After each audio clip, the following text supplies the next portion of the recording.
Zdaj, ko sem jaz odraščal, so recimo te fantovske skupine dobesedno cvetele.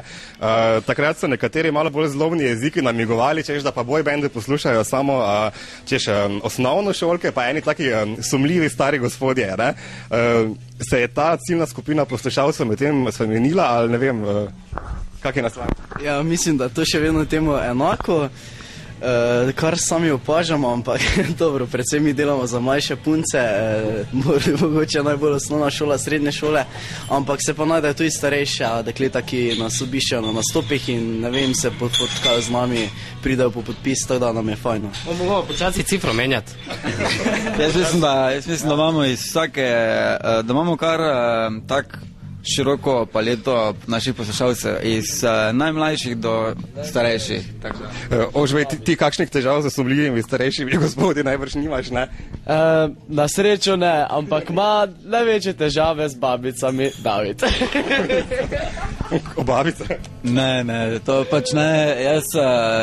Meni je pač veselje, da nas poslušajo tako mlajši kot tudi starejši. Ne? Zdaj pač, ker se je zgodilo tako, da smo imeli, da se na 3 takih srečanjih z oboževalkami se našle te starejše gospe, ki so prišle do mene, pa to, zaradi tega zdaj mislim, da je to že mislo, ne? Si upa, kateri od vas prizna, da je tudi sam kdaj poslušal kaki boyband, ali je to preveč neprimerno?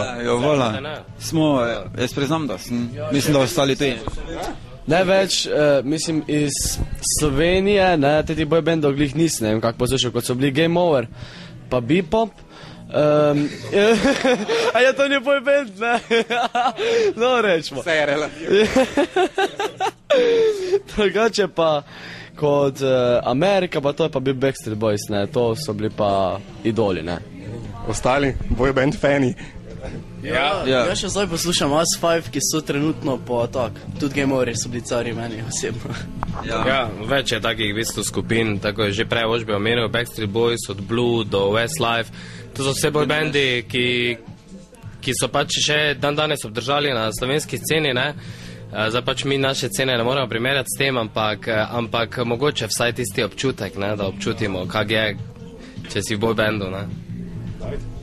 Ja, jaz sem rekel, jaz sem vedno, pač jaz nisem delil glasbe nikoli na take, ne vem, boyband, mešana skupina, solist. Jaz poslušam vse, kaj mi pač gre v uho. Meni je glavno, da je spevno. Ti se ne delim pri muziki, ne vem, na pop ali pa da samo rock ali pa karkoli. Ampak tako, jaz vem, da mi je lahko komad, če mi gre v uho, je lahko metal, pa če bo, ne, kar je malo manj verjetno, ampak vseeno.